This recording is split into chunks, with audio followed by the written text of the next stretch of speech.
প্রচণ্ড কষ্ট, আমার প্রচণ্ড কষ্ট পাচ্ছি গো।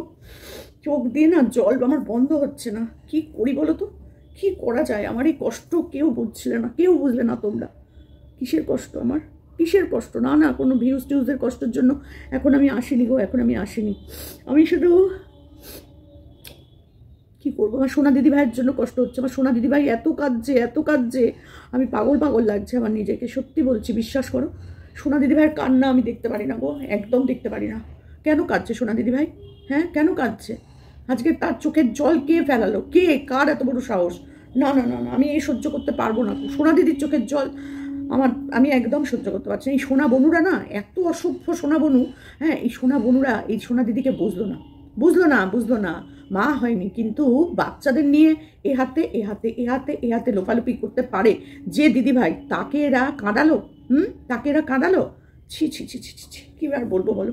তো চলো, চলে এসেছে আবার তোমাদের সামনে কিছু কথা বলতে। কেমন আছো সকলে বলো? আশা করি সকলেই ভালো আছো। আমি চলে যাচ্ছে, কোনো রকমের দিন টিন চলে যাচ্ছে আমার। তো তোমাদের দেখে দেখেই আমি ভালো আছি। তো চলো, এবার যেটা বলতে এলাম সেটা বলছি। হ্যাঁ, কাকে নিয়ে কাঁদছে আমাদের সোনা বনু, সোনা দিদিভাই? কাকে নিয়ে কাঁদছে বলো তো দেখি? আমাদের সোনা বাবা গো, কৃষাণকে নিয়ে। জাম্বুর ছেলেকে নিয়ে।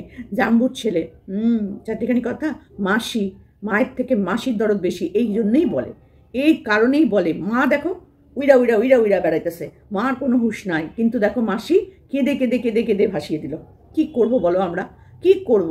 আর আমরা তো মানে কি বলবো, দিদা ঠাকুমার পর্যায়ে পড়েছি আমরা কৃষাণুর। তো সেখানে দাঁড়িয়ে এই যে আমার যে মেয়েটা কেঁদে কেঁদে মানে কি বলবো, চোখ মুখ ফুলিয়ে ফেলেছে গো, চোখ মুখ ফুলিয়ে ফেলেছে। একে শ্বশুরবাড়িতে এইরকম অশান্তি চলছে, বরের সাথে তো চলছে একেবারে, কি বলবো। আর ভ্লগ চ্যানেলে গেলে পরেই বোঝা যায়, বাবা মুসড়ে পড়েছে মেয়েটা। সত্যি, শুধু যদি পোষ্যটা না থাকতো, শুধু যদি পোষ্যটা না থাকতো না, ওর মায়ায় জড়িয়ে পড়েছে। কিন্তু দেখো, একবারের জন্য বলেনি কিন্তু আমি আমার মানে কি যেন ননি শোনার জন্য যে মানে জড়িয়ে পড়েছি মায়ায়। সন্তান রূপে কিন্তু মানুষ গোপালকেই আনে, তাই না? হ্যাঁ, পোষ্যকেও আনে না তা না, ভীষণই ভালোবাসে মানুষ পোষ্যকে, কিছু মানুষ। কিন্তু ননি যে তার ভালো মন্দ সব কিছুতে জড়িয়ে আছে, সেই মানুষটা, সেই সন্তানটাকে সে মনে করে রাখতে পারলো না। ভাবো, যে না, ও না থাকলে পরে ও মানে কি মানে ওর কাছে মানে ননির কোনো দাম নেই। যা আছে আমাদের এই নুনুর জন্য, মানে আমাদের এই শেরু বাবার জন্য আর কি, বুঝলো তো? তো এই ননি আর নুনু হচ্ছে ওর জীবনের সব থেকে বড় আর কি বাধা হয়ে দাঁড়িয়েছে। তো আমরা ভেবেছিলাম তাই হবে হয়তো। ও মা, না না, ননির কোনো ভূমিকা নেই। তাকে খাওয়ানো, তার সেবা করা, এইসবে ওর সময়ই নেই, একদম সময় নেই। সে কাঁদছে সেই আমাদের কৃষাণুর জন্য। ভাবা যায় বলো তো? চোখ দিয়ে তার জল করছে। উরে বাপরে বাপ, আমি তো মানে ভিডিওটা দেখে কাল রাত্রেই ভেবেছিলাম ভিডিওটা করব, কিন্তু যেহেতু আমার বাড়িতে গীতা দিয়ে আছে, দুজনে মিলে গল্প গুজব করতে করতে আর করা হয়নি। তো সেই কারণে এখন সকালবেলা এলাম মানে তোমাদের সাথে একটু কথা বলতে।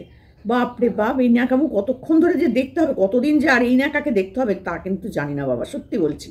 তো যাই হোক, মা বাবা দুজনেই কিন্তু বাচ্চার দেখাশোনার দায়িত্ব, শুধু বাবার একার দায়িত্ব নয়। তবুও বলবো এখানে যে বাবা হিসাবে সন্দীপের পরিবার যেভাবে বাচ্চাটার পেছনে লেগে থাকে, অনেকবারই পারে না। সন্দীপ যেভাবে, আর যা দুরন্ত বাচ্চা, আমরা তো চোখে দেখে এসেছি, আমরা জানি। সেকেন্ডের মধ্যে এখানে যদি দেখি, এইখানে তো সেকেন্ডের মধ্যে দেখবো তিনতলার ছাদ থেকে নামিয়ে আনতে আনতে দেখবো মাঠে চলে গেছে। মাঠ থেকে ধরে নিয়ে আসতে আসতে দেখা যাবে অন্য গেটের বাইরে দাঁড়িয়ে আছে। সেকেন্ডে কাজ করে, সেকেন্ডে, চোখের নিমেষে কাজ করে ওইটুকু বাচ্চা। তার পেছনেও তো সমানেই 3জন লোক খেটে যাচ্ছে। তারপরেও যদি শুনতে হয়, আর যে মা জন্ম দিয়েই বাচ্চাটাকে 2.5 বছরে ফেলে রেখে চলে গেল, সে তার মানুষ করবে বাচ্চা, সে পড়াশোনা শেখাবে বাচ্চাকে, হাস্যস্কর। এইটা পুরা হাস্যস্কর ব্যাপার হইয়া যাইব না। এই যেন আমাদের দেখতে না হয় বাবা, ভগবান করে এই দৃশ্য যেন দেখতে না হয়। একটু দুরন্ত বাচ্চা থাকা ভালো, ছোটবেলায় বাচ্চা দুরন্ত থাকে, কিন্তু একটু বড় হলে সেই বাচ্চা যে কি শান্ত হবে বলার মতো না। কারণ যে বাচ্চারা ছোটবেলায় দুরন্ত হয়, সেই বাচ্চা বড় হয়ে শান্ত হয়ে যায়, আর যেগুলো শান্ত থাকে সেগুলো গিয়ে দুর্দান্ত হয় আর কি। তো সেইখানে দাঁড়িয়ে কৃষাণু ভীষণ দুরন্ত, তারপরেও তারা কিন্তু তাকে আগলে রেখেছে। আর বাচ্চার জ্বর হবে না, সর্দি কাশি হবে না, এই আবার কি কথা? কি বোঝে ও বাচ্চার মর্ম? সকালবেলা উঠে নকশা মারতে শুরু করেছে, তুই নিয়ে যা, তুই এখানে ফেলে রেখেছিস কেন, ওখানে কেন? ওর কাছে গিয়ে জ্বর হতে পারতো না? ও থাকাকালীন কোনোদিন জ্বর হয়নি? সব হয়েছে। সে ভিডিওগুলো এখনও জল করছে। ছোটোবেলায় কৃষাণুর জ্বর হয়নি? হয়েছে। তো সেইখানে দাঁড়িয়ে বাচ্চার জ্বর হবে, সর্দি কাশি হবে, মাথা ফাটবে, হাত ভাঙবে, সব কিছু হবে। 90% বাচ্চার এগুলো হয়। হাত ভেঙে যায়, পা ভেঙে যায়, মাথা ফেটে যায়, যারা দুরন্ত বাচ্চা, এগুলো তাদের হয়। তো তো সেইখানে দাঁড়িয়ে বাচ্চা দুরন্ত হবে না তো কি হবে? আর তারপরেও তারা এই 3টে মানুষ যেভাবে বাচ্চাটাকে সামলায়, ওদের বাড়িতে সেই সামলানোর লোকটা অভাব আছে। কৃষাণু ওই বাড়িতে গেলে কোনো সময়ের জন্য ভালো থাকতে পারে না, কারণ কে দেখবে ওকে? কার সময় আছে? আজকে 8 মাস ধরে যে দাদু দিদা একবারের জন্য বাচ্চাটা কেমন আছে খোঁজ নেয় না, তারা দেখবে ওই বাচ্চা বাড়িতে যাওয়ার পর বিরক্ত বোধ করবে। বিরক্ত বোধ করবে। ওই যখন এখানে থাকতো বাতকুল্লায়, তখন যখন মামার বাড়ি যেত, তখনই ওরা পারতো না, তখনই ওরা সামলাতে পারতো না ঠিকভাবে। আর এখন যখন এখন আর একটু বড় হয়েছে, আরও বেশি দুরন্ত হয়েছে, তখন করবে একে শাসন, একে দেখাশোনা কে করবে? কার সময় আছে ওই বাড়িতে? নতুন বৌদি এসেছে, বৌদির পক্ষে ওইটুকু বাচ্চা সামলানো সম্ভব নয়, সে তো চোখেই দেখলো না এখনো। সে বিয়েতে আসার পর থেকে এখনো একটা মাত্র ননদের সন্তান, তাকেই চোখে দেখলো না। কি অবস্থা, তাই না? আর সব থেকে অবাক লাগে আমার দাদু দিদা। কি দাদু দিদা রে ভাই! আমার বাবা মা আমার মেয়েদেরকে না দেখতে পেলে যে কি করতো সেটা আমি চোখের ওপর দেখেছি। আমার বাবা আমার বড় মেয়েকে বললাম মাটিতে পা ফেলতে দিত না, এত ভালোবাসতো, এত। অফিস থেকে মানে গেট থেকে ঢুকতে ঢুকতে বলতো, ঘুমাইনি তো, ঘুম পাড়াসনি তো, মানে আগে দেখবে, কোলে নেবে, হাত পা ধুয়ে এসে একদম ফ্রেশ জামা কাপড় পরে এসে খাটার ওপর বসবে, তাকে কোলে দিতে হতো। ছোটবেলার কথা বলছি, কোলে নিয়ে বসে থাকতো। তো সেই দাদু দিদা দেখেছি চোখের ওপরে, আর এই দাদু দিদাও দেখছি ভাই চোখের ওপরে। জীবনে কোনোদিন এরকম দাদু দিদা দেখিনি যে ওইটুকু বাচ্চাটাকে একবার খোঁজ নেয় না। এরা দাদু দিদার নামেই কলঙ্ক, দাদু দিদার নামে এরা কলঙ্ক। মা তো ছেড়েই দাও, এর মা হওয়ার কোনো প্রয়োজন ছিল না, কোনো গুণই নেই এর মধ্যে মাতৃত্বে। তারপরে তার কমেন্ট বক্সে গিয়ে সবাই গিয়ে বলছে নিয়ে এসো, ওখানে থাকলে ছেলেটা ঠিক থাকবে না, ওখানে ওই হবে না, সেখানে সেই হবে না। তো এখানে কে করবে? এখানে কে করবে শুনি একবার? যে বাচ্চাটা এত দুরন্ত, সেই বাচ্চাটাকে এখানে দেখাশোনা করার জন্য কে আছে? তার দিদা সারাক্ষণ রান্না বান্না এইসব নিয়ে ব্যস্ত থাকে, বৌদি ঘরের সমস্ত কাজ, বাসন মাজা, ঘর মোছা, মাছ কাটা, তরকারি কাটা, সমস্ত কাজ। আর মামা সকাল হলে বেরিয়ে পড়লো গাড়ি নিয়ে। আর দাদু ওরে বাবা, সে তো আরও ওস্তাদ। তো সেখানে দেখার লোকটা কে? মাকে তো ভ্যালেন্টাইন ডে এই ওই সেই তাই করে বেড়াতে হবে, মা দেখবে কখন? ওই বাচ্চা দেখার জন্য না কন্টিনিউ পেছনে একজন থাকতে হয়। তো সেইটা দেখার মতন ওইখানে কে আছে যে মাকে ফোর্স করা হচ্ছে নিয়ে আসো নিয়ে আসো, নিয়ে আয়, তুই নিয়ে আয়, তুই নিয়ে আয়, বাবা মাসি রে মাসি, যা না তুই নিয়ে এসে রাখ না। কারণ তোর বাড়িতেও তো একটা দরকার না, ওদের তো দরকার নেই। যদি ওর দরকার হতো তাহলে ও প্রথম দিনই নিয়ে বেরোতো। আর ও যার হাত ধরে বেরিয়েছে সে কখনোই চায় না বাবা, সে মানে কি বলে ওটাকে, সৎ বাচ্চা চায় না। সৎ বউ নিতে পারবে কিন্তু সৎ বাচ্চা নিতে পারবে না। বাচ্চা নিতে পারবে না বলেই আজকে টিনু ওই বাচ্চাটাকে নিয়ে বেরোয়নি। যদি ঠিক মতো নিয়ে বাচ্চাটাকে ও চাইতো তাহলে টিনু ওই বাচ্চাটাকে নিয়েই বেরোতো। মিনা, এখন তো আবার টিনা বলা যাবে না, এখন মিনা বলতে হবে। তো মিনা ওই বাচ্চাটাকে নিয়ে বেরোতো না। কেন রে, তোকে হঠাৎ করে মিনা বলতে হচ্ছে কেন? হ্যাঁ, তোর তো প্রাণের বোনু, ছোট বোনু, তোর সাথে কথা হচ্ছে, তোর সাথে কনসাল্ট করে ভিডিও বানায়, তাহলে তোকে কেন হঠাৎ করে মিনা বলতে হচ্ছে? হঠাৎ করে মিনায় পরিণত হয়ে গেলি কেন? সত্যি তোকে যত দেখবো না তত অবাক হয়ে যাব। একটা সকালবেলা, যার বাড়িতে গোপাল আছে, সকালবেলা ঘুম থেকে উঠে বাসি জামা কাপড় ছেড়ে আগে গোপালকে জাগাতে হয়। আগে সবার আগের কাজ হচ্ছে ওইটা। কারণ গোপাল অনেকের বাড়িতেই আছে এখানে, তাদের সাথে আমারও যোগাযোগ আছে, দেখা হয়, কথা হয়, তাদের কাছ থেকে শুনেছি গোপাল সেবা কি করে করতে হয়। আর তুই যেভাবে গোপাল সেবা করছিস না, সত্যি গোপাল একেবারে আপ্লুত হয়ে গেছে, আপ্লুত, বুঝছিস তো, আপ্লুত। যে বাবারে বাবা, আমাকে সত্যি যিনি দিয়েছেন না তিনি ধন্য। তাকে গোপাল একেবারে এইরকম করে আশীর্বাদ করছে যে তুমি আমাকে কার বাড়ি দিয়ে গেলে। ঘুমাচ্ছি তো ঘুমাচ্ছি, ঘুমাচ্ছি তো ঘুমাচ্ছি, ঘুমাচ্ছি তো ঘুমাচ্ছি। তো ঘুমাতে ঘুমাতে কখন যে আমাকে তুলবে আর কখন যে আমাকে একটা লজেন্স দেবে সে আমি জানি না। ঘুম থেকে ওঠার পরে একটা লজেন্স প্রাপ্য হয় আমাদের গোপু সোনার, একখানা লজেন্স দিয়ে চলে যায় আমাদের ভেরু দাদা অফিস চলে যায় অফিস। তো সেইখানে দাঁড়িয়ে গোপু সোনা সে কখন গিয়ে ভাত খেতে পারবে তার কোনো ঠিক ঠিকানা নেই, ভোগের কোনো প্রশ্নই নেই। গোপু সোনাকে শুনেছি ভোগ দিতে হয় না, এখানে সেসবের প্রশ্ন নেই। ওই একটা লজেন্স ব্যাস হয়ে গেল, আর কিচ্ছু পড়ে না, আর কিচ্ছু পড়ে না গোপু সোনার। আবার রাত্রিবেলা শয়ন, ব্যাস 1 গ্লাস জল আর 2টো নকুলদানা। যদি তারপরে পরে দুপুরের খাবার আহার দাহার যদি পড়ে তো সেটা 2টো নকুলদানা 1 গ্লাস জল। গোপু সোনার খাওয়া কমপ্লিট। শরীর ঠিক রাখতে হবে না, সিলিম থাকতে হবে, সিলিম বডি, যেমন আমার ওর মায়ের সেরকম সিলিম বডি করতে হবে। সেই জন্য গোপু সোনাকে বেশি খাওয়ায় না, বেশি খাওয়ালে শরীরে মেদ জমবে, শরীর খারাপ হবে। এই জন্য একদম বিচুটি পাতা ঘষে দেয়, গোপুকেও বিচুটি পাতা, আর এদিকে ননিকেও বিচুটি পাতা, আর এদিকে নুনুকেও বিচুটি পাতা, মানে আমাদের 4 পেয়ে পোষ্যটাকে 2 পেয়েকেও বিচুটি পাতা দিয়ে দেয়। মা যদি খায় তাহলে সন্তানকেও খেতে হবে না বিচুটি পাতা আর ওই ধনে পাতা। এই যেমন গোপুসোনাও খায় তেমন এও খায়, দই ভাত দই ভাত দই ভাত, আর এরও একখানি লজেন্স আর 2টি নকুলদানা, এর বেশি কিচ্ছু জোটে না, কিচ্ছু না। তারপরে কেন ওটা ওইখান থেকে ওইখানে এসেছে, তার কারণ একটাই, তার কারণ হচ্ছে এই যে নুনুসোনা আর কি, ও একটু চেটে দেয়, বুঝেছো তো? ওইখানে থাকে, জলচৌকির ওপরে থাকতো, রীতিমতো ওটা ক্যামেরায় দেখা গেছে এবং হাতানি খেয়েছে। যেখানে ও থাকে সেখানে 4 পেয়ে পোষ্য কখনো ঘুরে বেড়াতে পারে? সিংহাসনের সামনে এসে, গোপুর সামনে এসে পুরো গোপুকে জিভ দিয়ে চেটে দেয়, কোন সময় ফুস করে একটু না দিয়েও দেয়, জানি না দিয়েছে কিনা, কারণ এদের তো স্বভাব আছেই জানোই, যেখানে সেখানে করে দেওয়া, পা তুলবে করে দেবে, ব্যাস হয়ে গেল শেষ। জানি না সেটা হয়েছে কিনা, হতেও পারে, কারণ সিংহাসনটা যখন নিচে তখন কিন্তু এটা হওয়ার প্রবণতা থাকবেই 100%, এটা আমি তোমাদের বলে দিলাম, হবেই হবে। তো যাই হোক, সেটা বড় কথা নয়, হলে হবে, তার বাড়ির জিনিস সে বুঝবে। কিন্তু আমি যেটা বলতে এসেছিলাম, ওই যে বললাম না চাইতেও এসে হাজির হয়ে যায়, একজনকে নিয়ে কথা বলতে বলতে এই নরখাদকটাকে ঠিক টেনে আনতে হয়, ঠিক টেনে আনতে হয়। তার কারণ তার কান্না, কালকের কান্না দেখার পর আমি আর নিজেকে ঠিক রাখতে পারছি না। সত্যি কি মা গো, কি মা এ!